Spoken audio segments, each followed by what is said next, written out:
Hello, everyone. Here's my presentation on my Pride project. My intervention is it has been providing non-graded feedback to assist international students in my classroom. So here we go. Oh, sorry, I meant to click present. Bear with me for 1 second. Okay, welcome to my presentation. My name is Samuel Rickert, and this is my Pride project, in which I'm explaining my intervention, which will be providing non-graded feedback, and my student population I'm focusing on is international students. So first, just a little bit of information on the context. And so the population I'm focusing on is international, also known as I-20 students, attending high school in my greater Los Angeles area high school. The reason why I'm focusing on international I-20 students is because this is one of the predominant populations in my school. So I teach at a Christian high school in the greater Los Angeles area. We serve many I-20 students.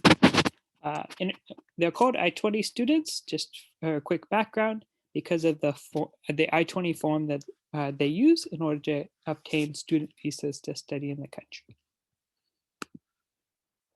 So to give you a bit of the background of the classes I'm teaching. So this is for two of my biology classes. You'll see that most of the students in my class have, well, 50% of the students in my class, actually over 50% absent, but you can see 50% of the 20 students who are present at this day have Chinese as their first language. And the majority of these students are actually from China. They're I-20 students from China.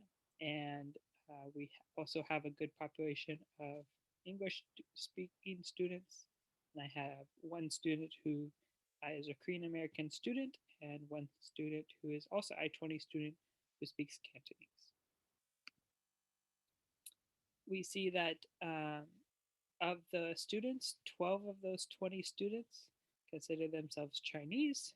We also had some Latino, Latino, Hispanic students, some white students, some Filipino students, and some Korean students. This one, they chose all that applied. And so I have a few students who have multiple backgrounds. So I have 12 students who are Chinese or Chinese American. I have 3 students that are Latino or Latina, 3 students that are white. I have 1 student who is both Filipino and Latina, and I have 2 Korean American students. Okay, so as you can see, I have a very diverse class of biology students. And so one of the inspiration for my research was I was noticing there was a big incidence of students, the persistent issue, particularly now that we're doing remote learning. And so the inspiration for my research was, I was noticing that students were cheating a lot, and I wanted to know why. And so I did a why analysis where I said, why don't they know this material? And why are they cheating? Well, they don't know the material. Why don't they know the material? And I just kept digging deeper and deeper and deeper. Why would these students resort to cheating? And what I found was that it had to do with student engagement in class and students not feeling like they can understand or know how to improve their work. And so they were resorting to cheating because of that. And in my research as part of this class and my program in University of San Diego, I came across the work of Judy Willis. And she came up with this interest, and she has this interesting quote. She says, within 5 to 10 years in some countries, open internet access for information acquisition will be available for standardized tests. This access will significantly reduce the quantity of data designated for rote memorization.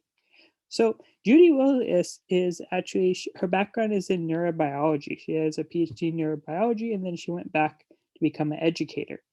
And The reason why I thought this quote and the literature that we've been reading were very interesting is because, you know, one of the main ways that students cheat is by looking up information on Google.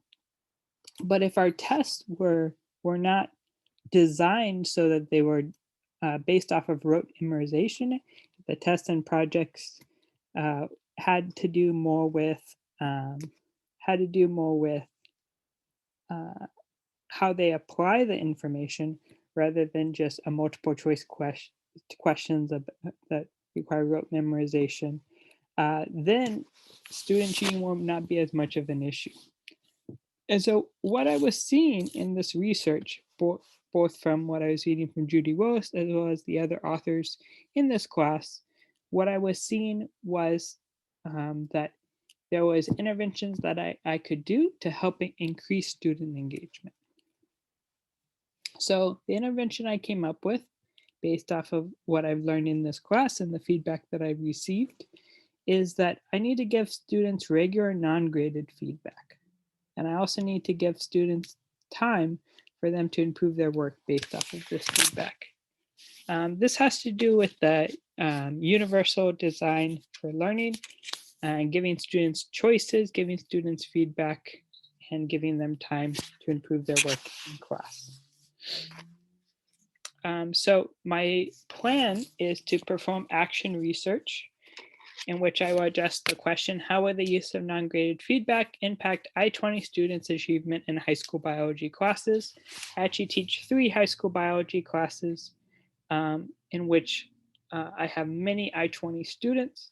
And so I will be using this to see what effect giving regular non-graded feedback, weekly feedback to them and how this will affect. This feedback can be in the form of just having conversations with them about their notes, also doing formative assessments and other forms of feedback. Then I will collect data. So I'm going to collect 3 types of data in order to triangulate the data.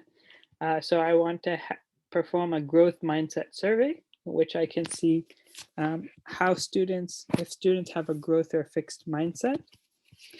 Then I will also collect student work samples to see how their work is improved based off of feedback or didn't improve. And I will also perform semi-structured interviews. The goal of all this is to collect robust data so that I can really answer this question. Is doing these feedback methods and which one of these non-feedback methods are really helping students to engage, helping them not have to resort to things like cheating, but actually learn and apply what they're learning. So these will give me a more complete picture because I'm collecting 3 different types of data. And I've already started to talk to students about this issue. So here was a preliminary interview that I had with one of the students where I was asking them about non-graded and graded feedback, and I found this. So I asked the student, how does non-graded feedback make you feel? And their responses are in italics. The student said, it will give me energy. And how about when you just get a grade? It feels cold when you only give me a grade. So already I'm starting to see the support for this theoretical idea that I've been reading about, that it's really important to give students feedback in order for them to have high self-efficacy. The more feedback they get, they can feel like their grade is something that's fluid, that they can grow in and control, not just something that is out of their control based off of their intelligence, ability to do well on a test. And so this is, again, also a reason why this supported my idea that I should research and do a unit in which non-graded feedback is given weekly in order to see its impact on my international students. Here's my citation from Judy, for my quote from Judy Willis.